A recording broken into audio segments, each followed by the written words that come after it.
नमस्कार छात्रों, आज की हिंदी कक्षा में आप सबका स्वागत है।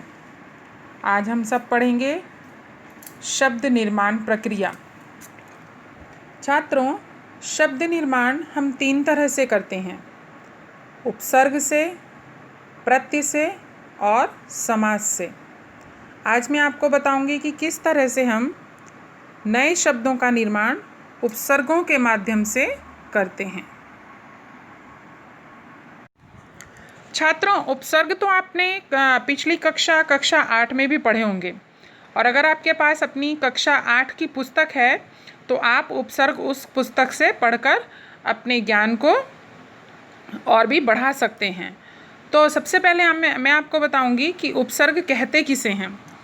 छात्रों, उपसर्ग वे शब्दांश होते हैं जो किसी शब्द से पूर्व लगकर उस शब्द का अर्थ बदल देते हैं या उसमें नई विशेषता उत्पन्न करते हैं। यहाँ पर मैंने शब्दांश को अंडरलाइन किया है। शब्दांश मतलब शब्द का अंश। ये उपसर्ग जो होते हैं ये पूरा शब्द नहीं होते, सिर्फ शब्द का अंश होते हैं, छोटा सा हिस्सा होते हैं। और पूर्व को भी मैंने अंडरलाइन किया है। पूर्व मतलब पहले। तो शब्दांश वे शब्द हैं, वे शब्दों के अंश हैं जो किसी शब्द से पहले लगते हैं और फिर एक नया शब्द बनाते हैं या उसी शब्द में नई विशेषता या नया अर्थ देते हैं। जैसे हम एक शब्द लेते हैं पुत्र।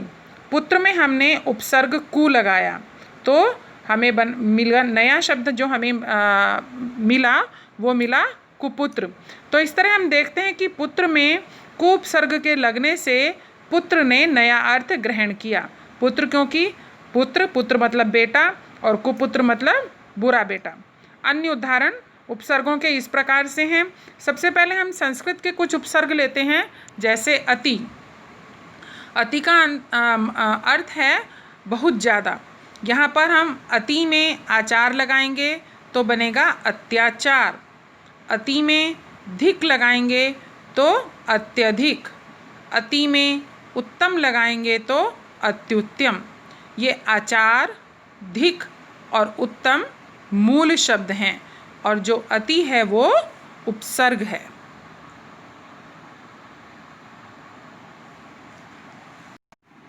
और दूसरा उपसर्ग है अधि। छात्रों, अधि भी संस्कृत का ही उपसर्ग है। अधि में हम आदेश लगाएंगे तो बना अध्यादेश। ईश मूल शब्द में अधि उपसर्ग का प्रयोग करने से बनेगा अधीश। कार मूल शब्द में अधि उपसर्ग लगाने से बना अधिकार। पति मूल शब्द में अधि उपसर्ग लगाने से बना अधिपति। दूसरा उपसर्ग जो कि संस्कृत से ही है, अनु। अनु मतलब पीछे चलना या पीछे या बाद में। ये बहुत ही आसान है, सरल है, इसको हम सिंपली सीख सकते हैं। जैसे अनुरोध, अनुभव, अनुराग, अनुवाद, अनुकूल। तो ये जो अनु है ये उपसर्ग है और रोध, भव, राग, वाद, कूल ये सब मूल शब्द हैं। तीसरा उपसर्ग अप। अप का प्रयोग भी विपरीत अर्थ बनाने के लिए किया जाता है। जैसे अप शब्द, अपवाद, अपयश, अपव्यय, अपमान। इसमें अप उपसर्ग है और शब्द, वाद, यश, अपव्यय और अपमान मूल शब्द हैं। तीसरा हम लेते हैं अभि। अभि उपसर्ग का अर्थ है चारों ओर, सामने, अथवा जब हम कुछ वैशिष्ट्यता दिखाते हैं तब हम अभि उपसर्ग का प्रयोग करते हैं। तो आगत में अभि लगाकर बना अभ्यागत। अभ्यागत का मूल अर्थ है अतिथि। इष्ट मूल शब्द में अभि उपसर्ग लगाया तो बना अभीष्ट। अब ये देखिए, जब हमने उपसर्ग में अभि लिखा है तो वहाँ पर छोटी ई की मात्रा है, मगर अभिष्ट की स्पेलिंग में भ के ऊपर बड़ी ई की मात्रा आती है, तो आपको वर्तनी का भी खास ध्यान रखना है। भाषण, भाषण में अभि उपसर्ग लगाने पर बना अभिभाषण। नव, नव में अभि उपसर्ग लगाने पर बना अभिनव। अभिनव मतलब नया। दूसरा उपसर्ग जो मैंने लिया है वो है अव। अव उपसर्ग का अर्थ है बुराया हीन, अर्थात इसको कम आंका जाता है। जैसे मूल्यन, मूल्यन मतलब वैल्यू। यहाँ पर मूल्यन में हमने अव उपसर्ग लगाया तो बना अवमूल्यन। नीति मूल शब्द में अव उपसर्ग लगाया तो बना अवनीति। गुण में, गुण शब्द में अव उपसर्ग लगाने से नया शब्द बना अवगुण। तरण मूल शब्द में अव उपसर्ग लगाने से नया शब्द बना अवतरण। दूसरा उपसर्ग हम पढ़ेंगे आ। यह भी छात्रों संस्कृत का ही उपसर्ग है। आ का अर्थ है तक या समेत। एक बात मैं फिर से बता देना चाहती हूँ, आ शब्दांश है। जब यह आ दूसरे शब्दों में लगेगा और नया अर्थ ग्रहण करेगा तो उन शब्दों के साथ ही इसका अर्थ तक या समेत बनेगा। खाली अगर आप आ देखें तो आ का कोई अर्थ नहीं है। तो हम आगे बढ़ते हैं। कंठ मूल शब्द, कंठ मूल शब्द में हमने आ उपसर्ग लगाया तो नया शब्द बना आकंठ।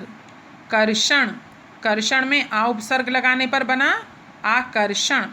दान, दान में आ उपसर्ग लगाने पर बना आदान। चरण, चरण में आ उपसर्ग लगाने पर बना आचरण। अब एक यहाँ पर नया शब्द है, नया उपसर्ग है उत। मैंने ब्रैकेट में उच्च भी लिखा है जिसका अर्थ है ऊंचा या श्रेष्ठ। उत को उच्च क्यों लिखा है, आपको नीचे जो उदाहरण मैंने दिए हैं उनको पढ़कर ही ये बात समझ में आएगी। तो मूल शब्द पहले मैं पढ़ देती हूँ। क्या क्या मूल शब्द हैं? कर्ष, तम, नति, नयन, गम और लंघन। उपकर्ष है हमारे उपसर्ग है हमारे पास उत। कौन सा उपसर्ग है हमारे पास? उत। तो कर्ष में उत लगा, बना उत्कर्ष। अब उत्तम, उत्तम। उन्नति, उन्नति। और त के नीचे हलंत लगाना अवश्य है। उत्नयन, उन्नयन। ये उन्नयन शब्द आप बहुत ध्यान से पढ़िए। लिखा तो है उ आधा न, नयन।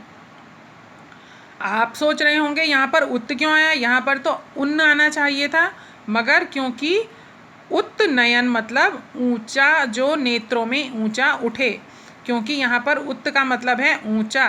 तो जब हम उन्नयन शब्द लिखते हैं तो वहाँ पर उत उपसर्ग छिपा होता है। उद्गम, यहाँ पर भी ये उद्गम है, उद्गम नहीं है। उद्गम मतलब निकलना। उल्लंघन, लंघन में उत बना तो मिला लंघन में उत लगाकर हमने नया शब्द बनाया उल्लंघन। कुछ अन्य उदाहरण देखते हैं। उत्हार, उद्धार। उत्श्वास, उच्छ्वास। उत्थान, उत्थान। उद्घाटन, उद्घाटन। यहाँ पर द के नीचे हलंत है उद्घाटन, और वैसे हमने उपसर्ग जो लगाया है वो उत है, यहाँ पर उत उपसर्ग आएगा। उद्योग, उद्योग। जब हम नया शब्द बनाएंगे तो जो व्यंजन है वो बदल जाएगा। उत्नायक, उन्नायक। ठीक है, ये उत्नायक नहीं होगा, उन्नायक होगा। अब सवाल उठता है कि अगर परीक्षा में आए कि दिए गए उपसर्गों में से, दिए गए उपसर्ग से नया शब्द बनाइए, और उपसर्ग दिया है उत, उत प्रश्न है, अर्थात उत उपसर्ग से आपको नया शब्द बनाना है, तो आप कैसे लिखेंगे? जैसे मैंने समझाया है वो तो समझने का प्रकार है कि हम क्योंकि मिला के पहले उपसर्ग लगा रहे हैं, फिर मूल शब्द लगा रहे हैं, फिर हमें नया शब्द मिल रहा है। मगर हमें उत्तर में कैसे लिखना है देखिए। सबसे पहले हम हेडिंग डालेंगे उपसर्ग, उसके बाद मूल शब्द और फिर नया शब्द। उपसर्ग के नीचे लिखेंगे उपसर्ग, हमें उत उपसर्ग से शब्द बनाना है तो हमने उत लिखा है। मूल शब्द के नीचे लिखेंगे नति, क्योंकि उत में नति हमने मूल शब्द लगाया तो हमें नया शब्द मिला उन्नति।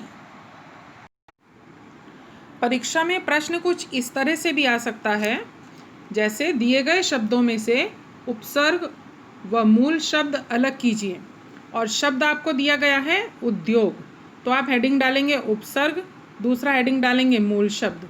उपसर्ग के नीचे लिखेंगे उत और मूल शब्द के नीचे लिखेंगे योग, क्योंकि इसमें उद्योग शब्द में उत उपसर्ग है और मूल शब्द है योग।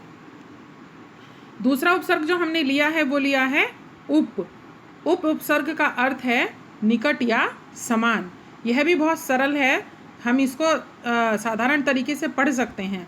उपकृत, उपनाम, उपसर्ग, उपवन, उपस्थित, और हमने इकट्ठा मिलाकर इसे पढ़ा उपस्थित।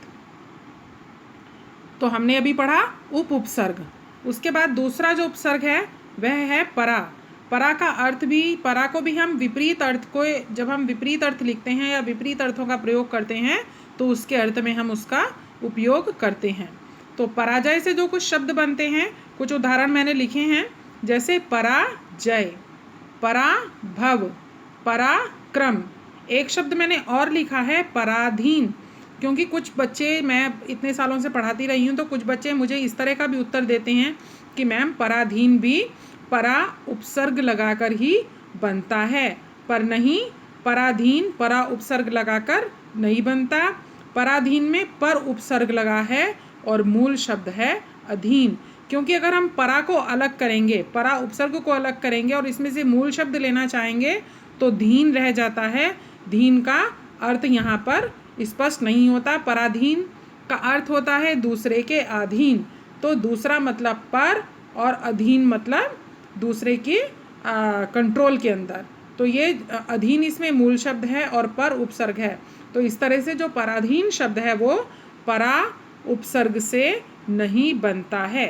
तो छात्रों, आज हमने सीखा उपसर्ग के माध्यम से नव अर्थात नए शब्दों का निर्माण कैसे होता है। वैसे तो उपसर्गों का जो भंडार है वो बहुत है, मगर इस ऑडियो के इस भाग में मैं आपको सिर्फ इतना ही बताऊंगी।